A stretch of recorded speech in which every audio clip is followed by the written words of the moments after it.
찬송가 405장을 보시겠습니다. 405장입니다.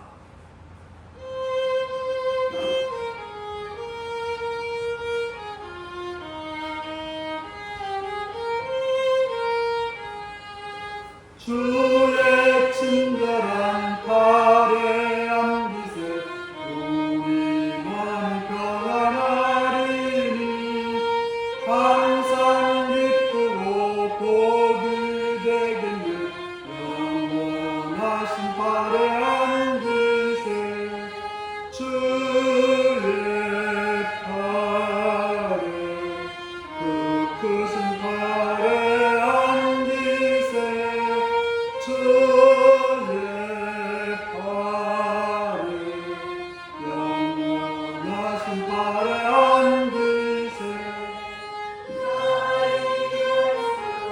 주의 사랑이 황량하게 비치고 천성 가는 길 편히 가리니 영원하신 팔에 안기세 주의 팔에 그 크신 팔에 안기세 주의 팔에 영원하신 팔에 안기세 주의 보좌로 나갈 때에 기뻐 찬미 소리 외치고 겁과 두려움 없어지리니 영원하신 팔에 안기세 주의 팔에 그 크신 팔에 안기세 주의 팔에 영원하신 팔에 안기세. 에어컨을 끄면 낫겠습니다.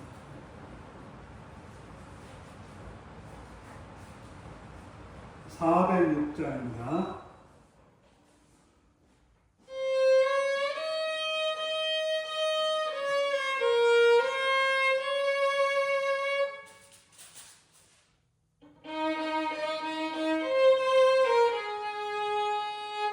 내 영혼 편히 쉴 곳과 동명이라도 안전한 포구 폭풍까지도 다스리시는 주의 영원한 빠르기에 주의 영원하신 팔 함께하사 항상 나를 붙드시니 어느 곳에 가든지 요동하지 않음은 주의 팔을 의지함이라. 세상 친구들 나를 버려도 예수를 함께 동행함으로 주의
8장을 부르시겠습니다.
하나님께 감사하며 찬양하며 그의 앞에 여러분의 삶을 고백하시고 고백하시고 감사하시고 찬양할 것 찬양하시기 바랍니다. 시간 또 나라를 위해 기도했을 때 이 땅에 평화 안정과 번영이 있기를 대통령과 장관들과 국회의원들과 법관들이 공의와 선함으로 이 땅을 잘 다스릴 수 있기를, 또한 이 땅의 교회들이 하나님의 나라를 이루는, 주님의 뜻을 이루는, 주의 영광을 나타내는 교회들을 이루게 하시고, 또 이 시간 북한 땅을 위해서, 선교지를 위해서 거기서 사역하는 사역자들과 가족들과 동역자들을 위해서 그 땅의 은혜를 위해서 기도하시고, 우리 인류교회가 성령으로 충만하고 말씀으로 충만하고 복음으로 충만해서 하나님의 나라를 이루는 복된 교회들을 기도하시고, 시간 또 우리 직분자들을 기도하실 때 강건함과 은혜로 주에 맡긴 직분을 잘 감당하여 하나님께 원하는 하나님 뜻을 이루는 주님의 마음을 시원케 하는 그런 직분자가 되고 기도하시고, 시간 또 참이 좋은 자들을 위해서, 병든 자들을 위해서, 약한 자들을 위해서, 부족한 자들을 위해서, 그리고 있거나 군에 있거나 타인자를 위해서 다 같이 주여 기도하시기 바랍니다. 주여!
자비의 주님의 이름을 찬양하며 감사합니다. 이 시간 우리를 사랑해 주셔서 주 앞에 나오게 하시며 주의 말씀 앞에 귀를 기울입니다. 눈을 뜹니다. 마음을 듭니다. 깨닫게 하시고 알게 하시고 보게 하셔서 진리 가운데로 생명 가운데로 은혜 가운데로 나가게 하여 주옵소서. 예수 그리스도의 이름으로 기도하옵나이다. 아멘.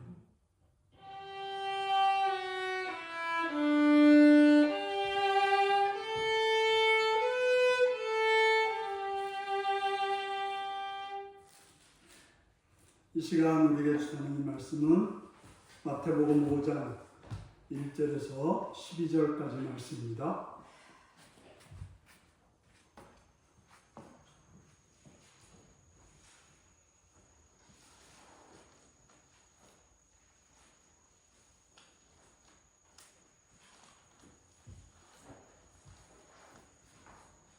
마태복음 5장 1절에서 12절입니다.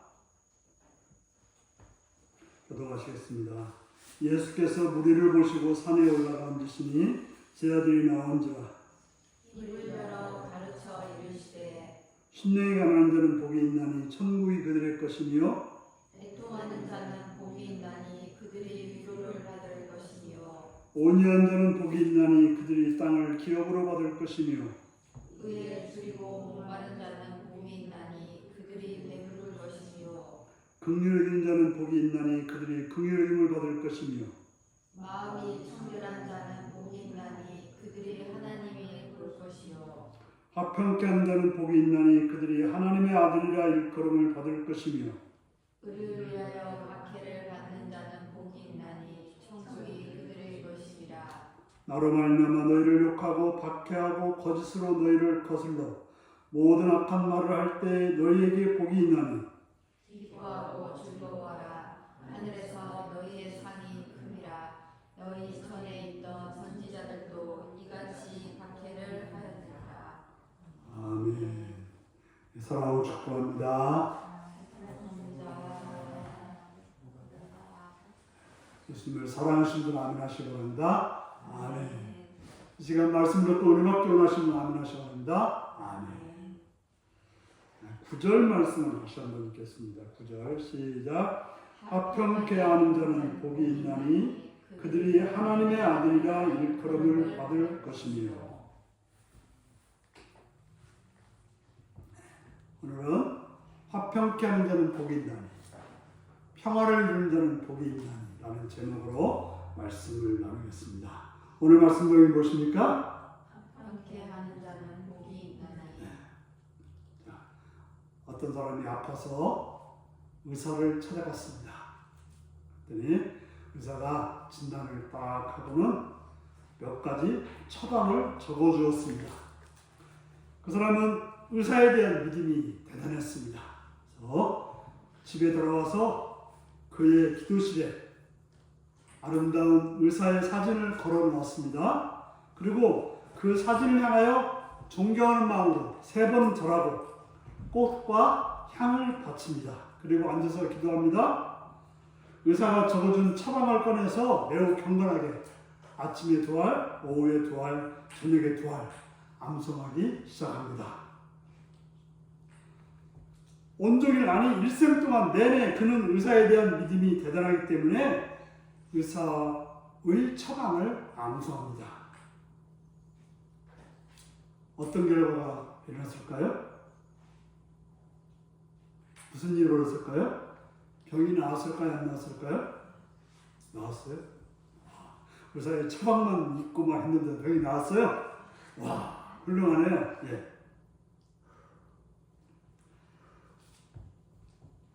아니, 아무리 해도 안 낫는 거예요. 그래서 의사한테 또 찾아가가지고 나는 당신을 더 알기를 원합니다. 또 좋은 처방을 좀 내려주십시오. 왜 당신은 이런 처방을 내렸습니까? 이 처방이 나를 낫게 할 것입니까? 그러자 의사는 지적인 사람이기 때문에 자, 이것이 그대의 병이고 그대의 병의 원인이다. 이 처방대로 이 약을 먹으면 자동적으로 병은 사라질 것이다 라고 설명했습니다. 바로 그 처방은 매우 적절하고 훌륭한 그런 방법이었던 것입니다. 그는 집에 들어와서 나의 의사가 가장 훌륭하다, 다른 의사는 필요 없어 하고 이웃들에게 주장합니다. 그리고 아픈 사람들은 저 의사에 찾아가십시오 라고 말했습니다. 자, 그것이 그 사람에게 무슨 득이 됐을까요? 이제 무슨 말인지 이게 연결해서 안 됩니까? 여러분들이 교회에 오셔서 성경 말씀을 듣고 이럴 때는 이렇게 사십시오 라고 말씀 들었고 어떻게 해요? 그 말씀을 열심히 외우고 또 이웃들한테도 어떻게 해요? 이렇게 살아야 된대 라고 전했다고 말할 수 있는 것입니다. 하지만 이 사람이 병에 낫는 방법은 뭡니까? 처방에 따라서 약을 먹고, 먹지 말라는 건 안 먹고, 하라는 건 하고, 하지 말라는 건 안 해야 그 사람이 병에서 낫게 되는 것입니다. 분명 우리가 믿는 예수님은 우리에 대해서 잘 알아가지고 정확한 처방을 줄 수 있는 분입니다.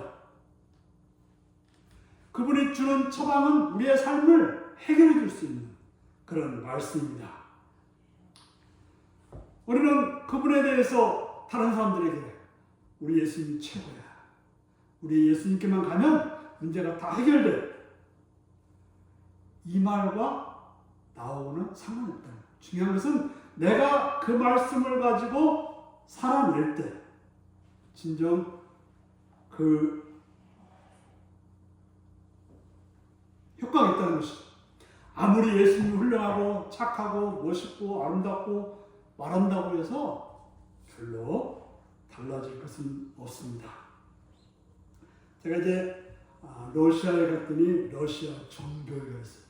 거기는 러시아 정교회, 이제 천주교가 로만 카톨릭이 있고 정교회가 있어요.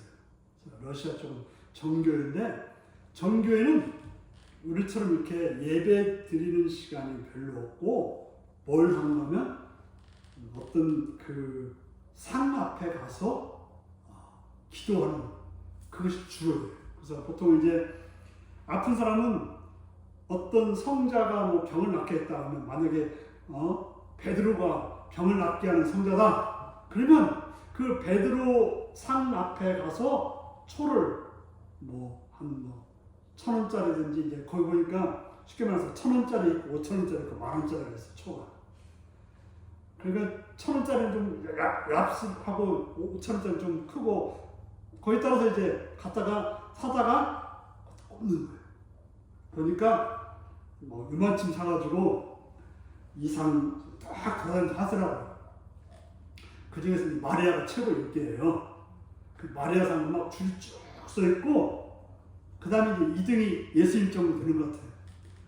그런 식으로 그들은 가서 이렇게 그 사람한테 가서 절하고 하긴 절하는데, 옆에서 보면 얼마나 그 경건심이 강한지 옆에서 보기에 감동줘요. 우리는 예배드릴 때 저런 마음으로 예배드리나? 할 정도로 아주 경건한데, 그렇게 하면 된다고 생각하는 거예요. 우리가 예수님을 구세주로 믿고 우리의 구원자라고 믿는다면 어떻게 해야 할까요? 그분을 찬양하는 것만 아니고, 그분을 다른 사람에게 자랑하는 것만 아니고, 중요한 것은 그분의 말씀을 먹고 내가 살아야 됩니다. 우리가 성찬식을 하는 건 뭐예요? 맨날 우리가 그분의 말씀을 먹어야 됩니다. 그 말이에요. 그 먹은 것이 내 살이 되고 피가 되어야 됩니다. 이걸 우리가 그냥 맨날 뭐예요?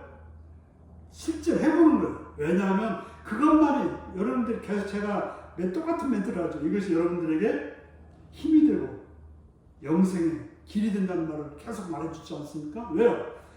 이렇게 말씀을, 예수님을 먹고 마시고 내 살이 되고 피가 될 때 내가 구원된다고 말하는 것입니다.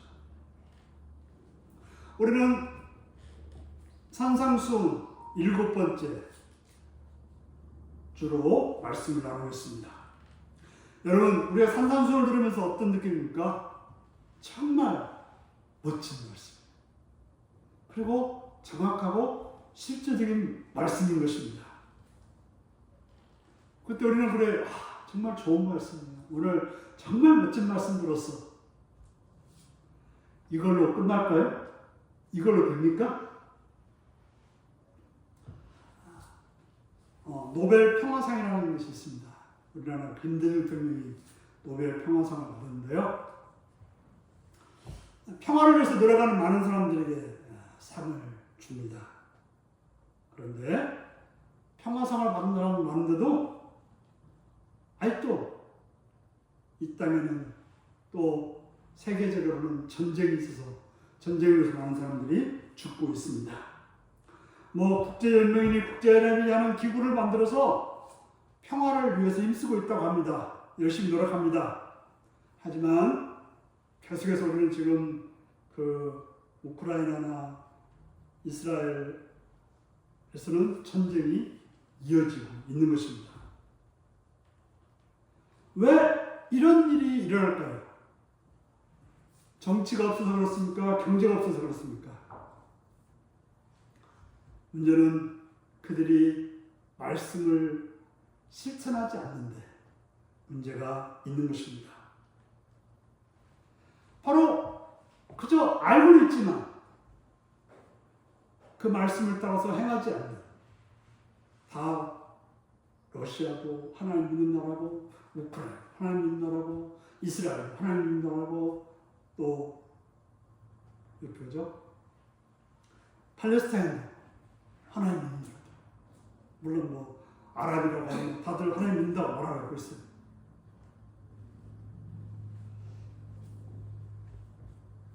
실제로 그들이 말하고 있지만, 행동하고 있지만 말씀이 그들을 움직이지 않고 말씀을 따라서 행하지 않았기 때문에 문제가 해결되지 않는 것입니다. 만약에 어떤 시냇물에서 어떤 독이 나온다고 합시다. 그러면 그 시냇물에서 독이 나온다고 해서 만약에 저 용천 시냇물에 독이 나오면 여기서 아무리 약을 푼다고 해서 그렇게 되겠습니까?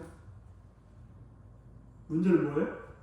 그 독의 근원을 찾아서 독을 없애야 우리가 밑에서 좋은 물을 먹을 수 있는 것입니다.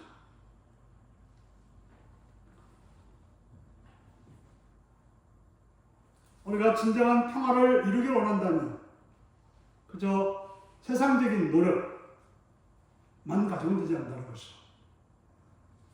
성경에 의하면 사람의 마음 속에 있는 그 마음이 변화될 때 문제가 해결될 수 있다고 하는 것입니다.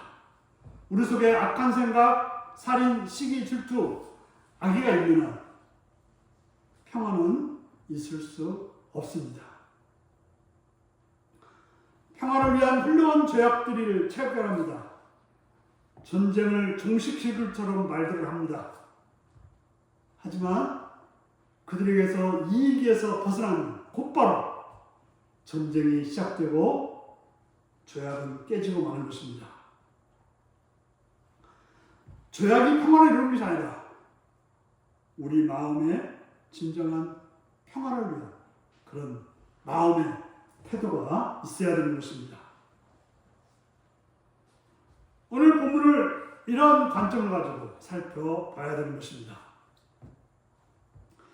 오늘 세계는 화평케 하는 사람들이 많이 필요합니다.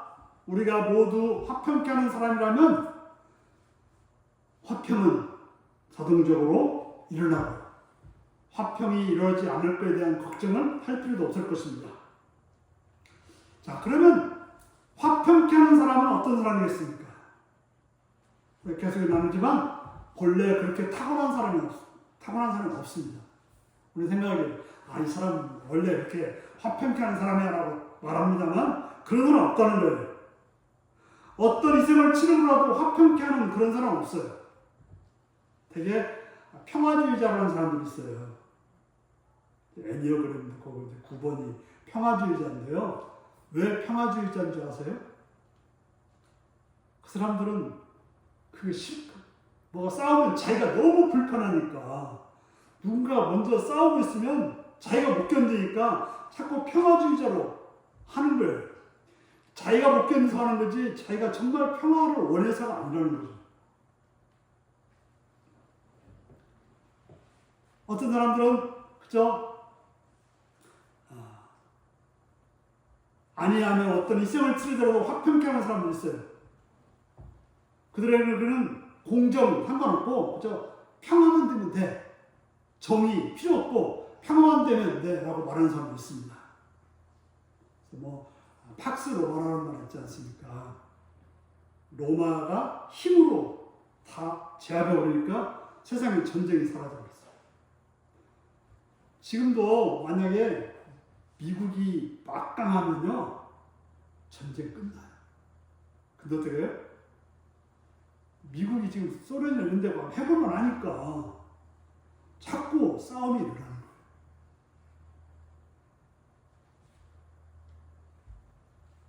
그러므로 평화정책이라고 하는 것은 유화정책을 쓰는 사람이 아니고 전쟁을 피하기 위해서 부정과 불의를 하는 그런 것도 평화라고 말할 수 없는 것입니다.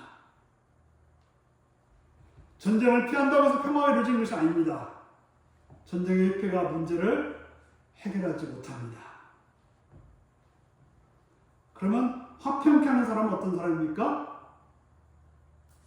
평화로운 사람이라고 말할 수 있습니다. 싸움을 좋아하는 사람을 평화를 이루는 사람이라고 말할 수는 없습니다. 평화를 사랑해야만이 평화를 적극적으로 만드는 사람이 되는 것입니다. 화평케 하는 사람은 그저 현상을 유지하는 정도가 아니라 평화를 위해서라면 자신이 할 수 있는 모든 일을 하는 사람이 되는 것입니다. 사람과 사람 사이에, 그룹과 그룹 사이에, 국가와 국가 사이에 평화가 있어야 할 필요를 적극적으로 해보는 것. 정말 평화를 위해서라면 나의 모든 걸 다 들여서라도 해보려는 사람, 이 사람들이 바로 평화를 이루는 사람인 것입니다. 그러므로 그는 모든 사람이 하나님과 화평케 해야 된다는 사실에 궁극적으로, 수용적으로 관심을 가진 사람. 우리가 하나님과 화평케 하고 사람과 사람 사이를 화평케 하는 데 관심을 가진 사람이 바로 평화를 이루는 사람인 것입니다. 평화를 이루는 사람은 무엇으로나 평화를 사랑하는 사람으로서 두툼거리를 만들지 않을 뿐 아니라 평화를 만들기 위해서 힘쓰는 사람을 말하는 것입니다. 자, 이것이 무엇을 의미할까요? 이것은 우리의 과거의 습성으로 된 것이 아니라 새 성품으로 가능한 것입니다. 예수 안에서 거듭나고 새 성품만이 이런 평화를 이룰 수 있는 것입니다. 새 마음, 깨끗한 마음이 바로 평화를 이룰 수 있는 것입니다. 화평케 하는 사람은 앞에 나왔던 마음이 청결한 사람이 이룰 수 있는 것입니다. 시기와 질투를 가진 사람들은 화평케 하는 사람이 될 수가 없습니다. 우리가 화평케 하는 사람은 마음이 청결한 사람이 되어야 되는 것입니다. 그래서 화평케 하는 사람은 자기를 주장하지 않고 자기 이익과 자기 관심으로부터 전적으로 벗어나지 않고는 화평케 하는 사람이 될 수 없습니다. 우리가 자기 이익을 생각하고 자기의 잘못을 숨기고 또 자기를 감싸려고 하는 사람들은 절대로 화평을 이룰 수 없는 것입니다. 화평케 하는 사람은 절대적인 중립을 지키는 사람이고 그래서 쌍방간의 화해를 지킬 수 있어요. 우리가 둘 중에 누가 저 사람 편이다 생각하면 절대로 그 사람 말을 들어서 화평케 하지 않습니다. 딱 중립이라고 느껴지는 사람이 말할 때 그 말을 듣고 평화를 이루게 되는 것입니다.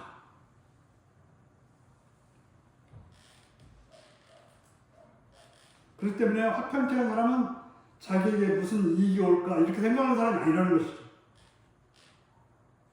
우리는 자꾸 모든 일을 내 중심으로 생각하니까 내게 이익이 되는가 안 되는가 생각하니까 화평을 이룰 수 없게 되는 것입니다. 이것 때문에 도리어 뭐가 일어나요? 화평 이루는 게 아니라 싸움을 일으키는 거예요.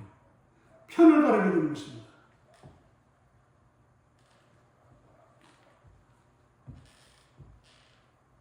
우리는 화평케 이루기 위해서 내가 공정한 것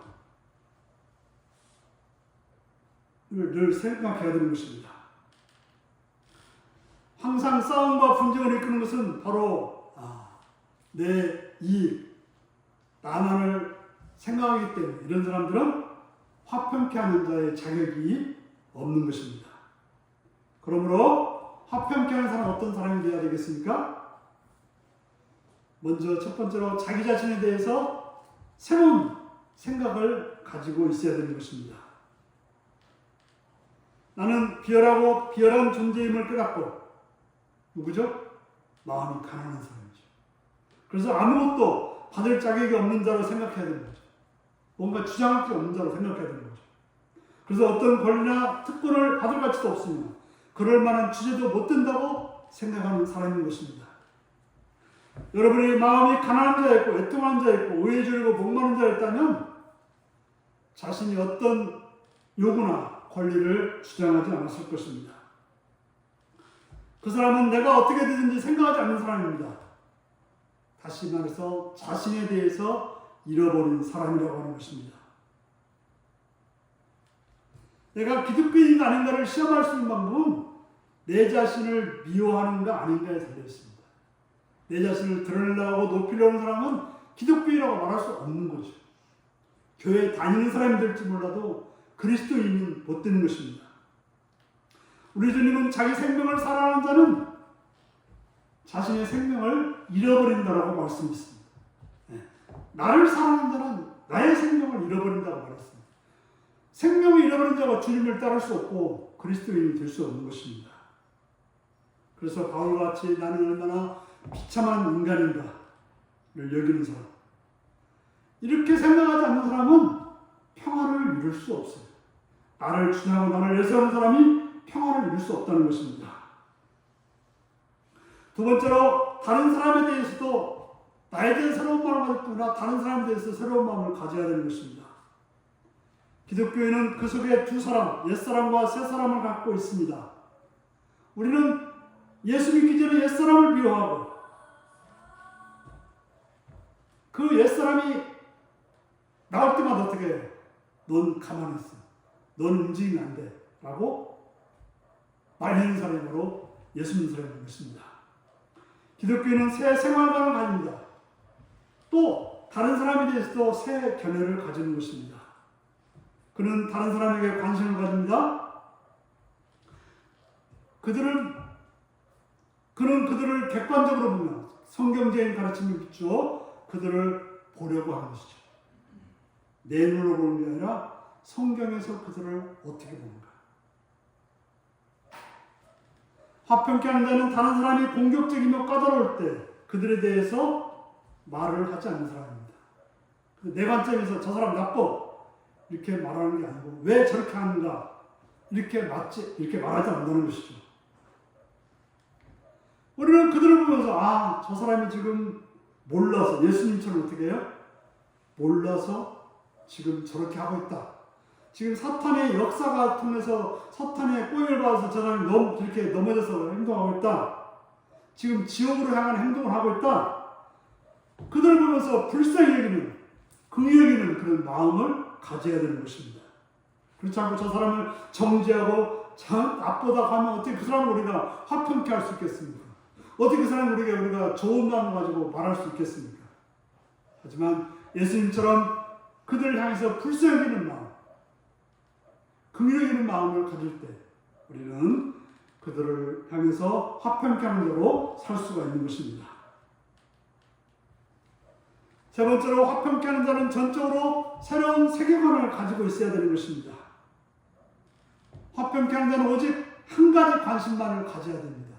그 관심이 무엇입니까? 오직 하나님께만 영광 돌리려는 마음인 것입니다. 우리 예수님도 이 땅에서 관심은 오직 하나님께 영광 돌리는 것입니다.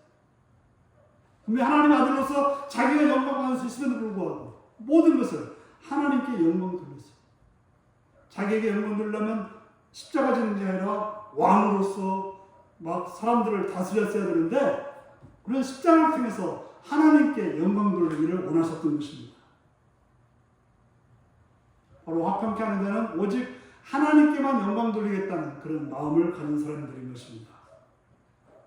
네 번째로 화평케 하는 자는 자기를 낮출 준비가 되어 있고 하나님의 영광을 촉진하기 위해서 어떤 일이라도 할 준비가 되어 있는 사람입니다. 하나님의 영광을 위해서라면 예수님처럼 십자가에 못 박힐 수도 있는 그런 마음을 가진 사람들인 것입니다. 화평케 하는 자에게 중요한 것은 하나님께 영광이며 사람들에게 그 영광을 드리는 것입니다. 그러므로 이것 때문에 고난이 오더라도 감내하는 사람들인 것입니다. 이건 하나의 이론인 것입니다. 우리는 이론을 아는 것도 중요하지만 실제가 더 중요해요. 어떻게 이 이론을 실제로 행동할 것인가. 화평을 위해서 우리는 어떻게 실제적인 행동을 해야 될 것인가. 한번 따라서 볼까요? 첫 번째는 입을 다무는 법을 배워야 됩니다. 자, 그냥 입을 다물어야 됩니다. 입을 다물어야 됩니다.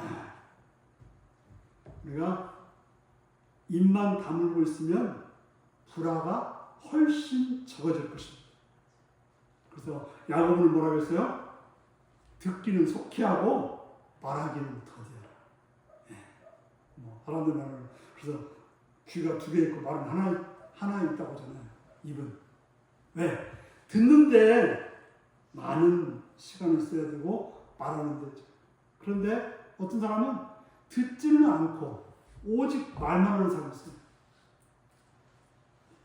제가 아는 사람 중에 하나는 한 가지 질문하면 1시간 반 정도 말하는 사람이 있어요. 2시간씩 말하는 사람이 있어요. 그래서 다음 질문 뭔가 물어보고 싶은데 못 물어봐. 왜? 또 1시간 반 받고 또 들어야 되니까. 이런 사람들은 자기를 들으고 싶은 거 하는 거죠.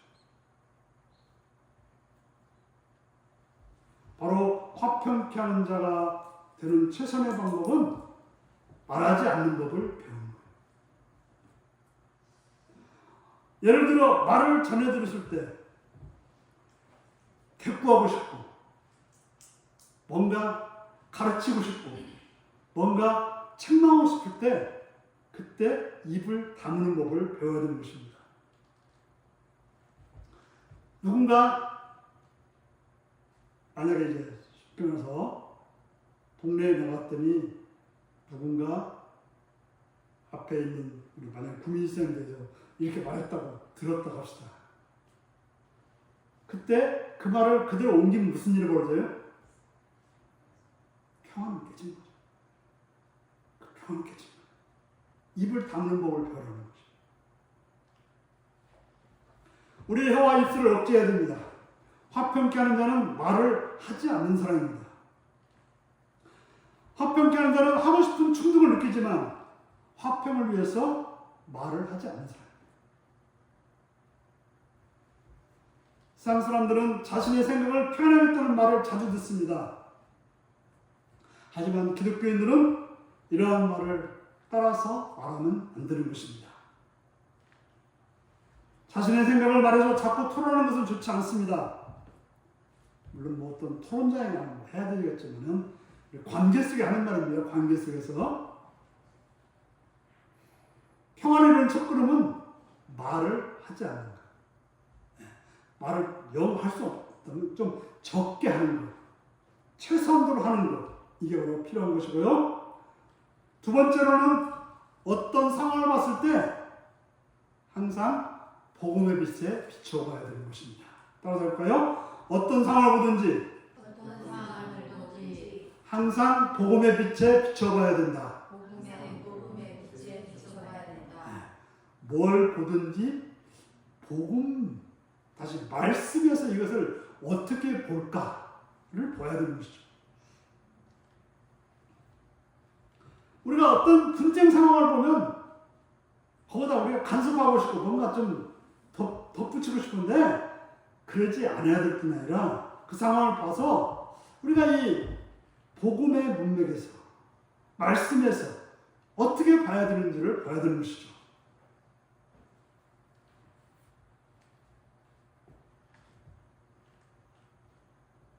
이 상황이 의미하는 것이 무엇인가? 이것으로 인해서 지금 어떤 분쟁하는 상황은 이것으로 우리 교회가 어떻게 될 것인지를 살펴봐야 되는 거죠.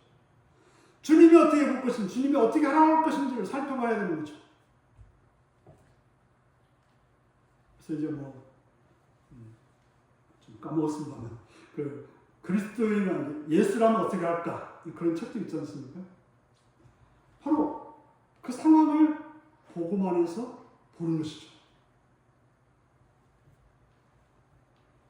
바로 평화를 이루려고 하는, 정말 주님이 원하는 방법이 무엇인지를 살피는 것입니다.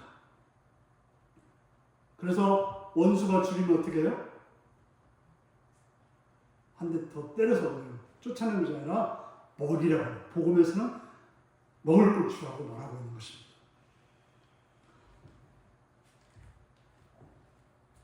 세 번째로는 기도합니다. 따라서 할까요? 기도합시다. 네. 원수가 여러분들에게 무서운 말을 한다고 합시다. 그때 우리는 어떻게 해요? 첫 번째, 대꾸하지 않는다고 했죠. 누군가 나한테 무서운 말 했을 때, 나를 욕하고 막 나를 해코지했을 때 어떻게 해요? 말을 하지 않아요. 그뿐만 어떻게 해요? 지금 왜 이런 일이 벌어지는지 살펴봐야 돼요. 복음 안에서. 그러려면 어떻게 해요? 우리 속이 좀 끓긴 하겠죠. 예. 그렇지만 그렇게 해야 평안을 줄 수 있다는 거죠. 바로 지금 네가 나한테 이러고 있는 것이 지금 마귀가 너를 움직이게 하고 있다 라고 해야 되는 것이죠. 그러므로 우리는 대꾸해서는 안 되는 것입니다. 나는 그를 불쌍하게 하나님께서 그를 구원하시고 그가 사탄에게 속고 있음을 알게 해달라고 어떻게 해야 돼요? 기도하라는 거죠. 기도해서 하나님, 저 사람이 알지 못해서, 우리 예수님께서 또 우리 스데반이 그랬듯이 알지 못해서 저러니 저들을 용서해 주시고 저들로 하여금 깨닫게 해달라고 알려주시는 거죠. 기도하는 것입니다. 네 번째로 할 일은 행동해야 된다는 것이죠. 따라서 할까요? 행동해야 됩니다. 행동해야 됩니다. 네. 그가 지금 어떤 상황인지를 잘 살펴서 배가 고프면 먹을 걸 주고, 혹시 위로할 말이 있으면 위로해 주고, 내가 도울 방법이 무엇인지를 주는 거예요. 훈계하고 꾸중하고 내치는 것이 아니라 내가 복음 안에서 해야 될 일을 행동으로 하는 것입니다. 그때는 어때요? 내가 폼잡고 말하는 게 아니라 나를 낮추어서 그를 섬기는 태도로 해야 된다고 하는 것입니다. 여러분이 먼저 말하고 사과하고 친절히 하려고 애쓰고 여러분의 화평을 가져올 수 있는 모든 일을 먼저 해야 됩니다. 그 사람이 사과할 반응이 아니라 내가 사과할 일 있으면 사과하고 도울 일 있으면 돕고 해야 되는 것입니다. 다섯 번째로는 감동을 주라. 따라서 볼까요? 감동을 주라. 감동을 주라. 바로 내가 그에 대해서 어떤 이기심 없이 평화를 위해서 애쓰는 모습을 보여주는 거예요. 그들이 자신의 잘못을 깨닫는, 바울 사도가 로마서 13장에서 원수의 머리에 숯불을 얹어놓으라고 말했던 말씀처럼 감동을 주라는 거예요. 그냥 놔두는 게 아니라 적극적으로 내가 도울 일을 돕고 그로 하여금 그리스도인으로서 감동을 주는 것입니다. 그들의 문제에 대해서 우리가 터놓고 말할 수 있는, 그래서 기독교인으로서 해야 될 일을 행하는 단계가 가야 되는 것입니다. 바로 이런 사람을 가르쳐서 뭐라고 그래요? 화평케 하는 자는 누가 된다고요? 하나님의 자녀가 된다고 말하고 있습니다. 하나님의 자녀가 이렇게 한다는 것은 하나님의 소유가 된다는 말이에요. 바로 화평케 하는 자가 하나님의 소유가 된다고 말하고 있습니다. 이 말씀 화평케 하는 자는 하나님의 자녀이며 그의 아버지를 닮았다는 뜻입니다. 바로 화평케 하는 자가 될 때 내가 하나님을 닮는 그런 사람이 되는 것입니다. 바울은 로마서에서 평화의 하나님이라는 말씀을 2번 말했고 그 서신을 읽는 성도들에게 항상 하나님의 평화를 받도록 기도했던 것입니다. 왜 하나님이 이 세상에 인간의 몸으로 오셨습니까? 그것은 하나님께서 속성에서 거룩하시고 공의로우시며 의로우시며 절대적이지만 평화의 하나님이시기 때문에 그렇습니다. 바로 평화를 이루기 위해서 하나님이 인간의 몸으로 오셔서 십자가에 죽으신 것입니다. 전쟁은 어디서 옵니까? 바로 인간 사탄에게서 옵니다. 불화가 이렇게 해서 세상에 왔습니다. 그래서 하나님이 이 세상에 오셨던 것입니다.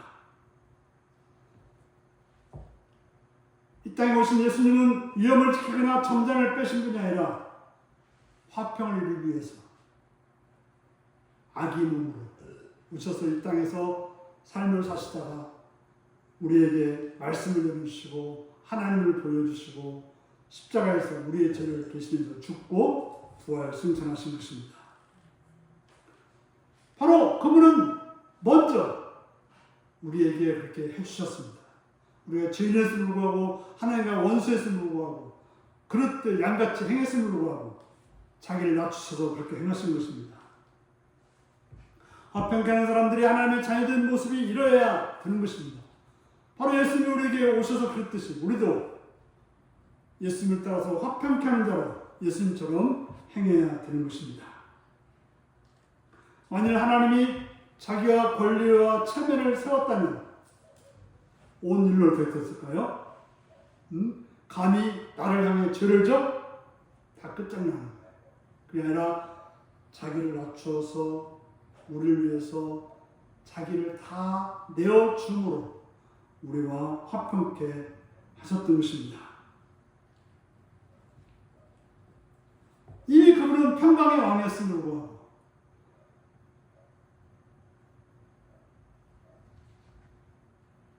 화평을 이루기 위해서 십자가의 피로써 평화를 이루어 주신 것입니다. 주님은 여러분과 제가 하나님과 화평하며 우리 마음속에 평화를 누리며 또 이웃과 화평하기 위해서 몸을 주셨습니다. 우리로 하여금 예수님이 우리에게 몸을 준 것은 하나님과 우리 사이에 이웃과 이웃 사이에 평화를 이루기 위해서 그렇게 하신 것입니다. 사랑하는 성도 여러분, 바로 화평케 하는 자는 이와 같아야 되는 것입니다. 주님은 자기 권리를 주장하지 않았습니다. 주님은 하나님의 아들이셨고 모든 능력을 가지신 분이었지만 주장하지 않고 자기를 낮춰서 사람의 모양이 되셨고 자기를 낮춰서 십자가에서 죽으시기까지 행했던 것입니다. 자기를 생각했다면 그렇게 할 수 없는 것입니다. 자기를 생각하지 않았던 것입니다. 그러므로 우리들은 이런 예수님의 마음을 품어야 되는 것입니다. 각각 자기 일만 돌보지 말고 서로 남의 일도 돌봐 주라고 말씀은 우리에게 전하고 있습니다. 여러분은 자와 절규하고 예수 그리스도를 따르기 위해서 따라야 되는 것입니다. 여러분이 하나님의 평화를 얻기 위해서 예수님이 십자가에 죽으신 것을 우리는 알아야 되는 것입니다. 그는 욕을 당했지만 욕으로 갚이지 않고 고난당하셨지만 위협하지 않고 공의의 심판으로 행하지 않았던 것입니다. 바로 이것입니다. 하나님은 이 복되고 영광스러운 진리를 볼 수 있는 은혜를 우리에게 주셨습니다. 우리를 평화의 모방자, 또 평화를 만드는 평화의 생산자로 만들기 위해서 평강의 하나님이 우리를 찾아오셨음을 기억하시고 그의 자녀들 평화를 이루시는 복된 여러분들이 되시기를 바랍니다. 기도하시겠습니다. 오늘 말씀을 기억하시면서 나는 평화를 이루는 자로서 살기를 위해서 예수님을 따라서 평화를 이루는 자가 되기 위해서 다 같이 기도하겠습니다.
(427장) 찬송하시겠습니다.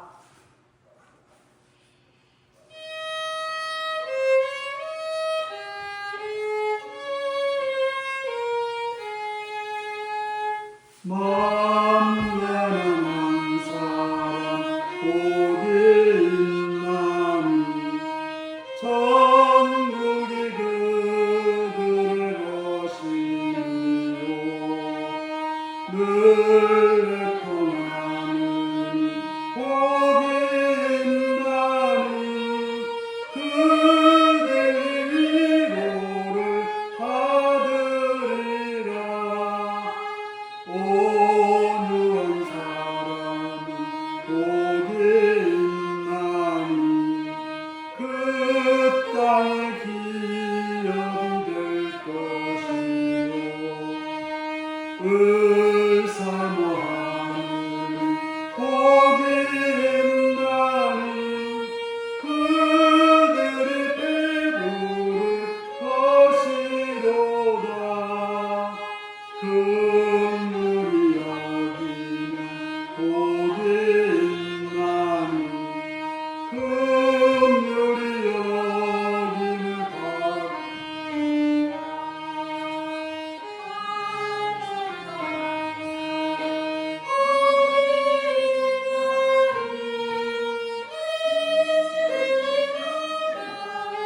볼 것이라 합격대하는 복이 있나니 그들이 하나님 아들이요 핍박을 받는 복이 있나니 천국이 그들의 것이니라. 주의 엿보면 복이 있나니 하늘의 큰 상을 받으리라.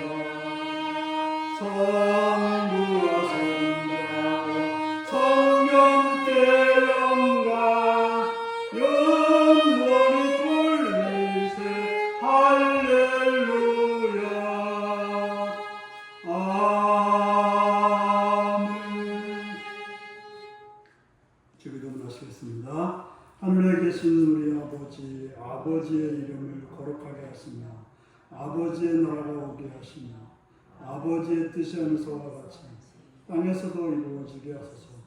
오늘 우리에게 일용할 양식을 주시고 우리가 우리에게 잘못한 사람을 용서하여 준 것 같이 우리 죄를 용서하여 주시고 우리를 시험에 빠지지 않게 하시고 악에서 구하소서. 나라와 권능과 영광이 영원히 아버지의 것입니다. 아멘.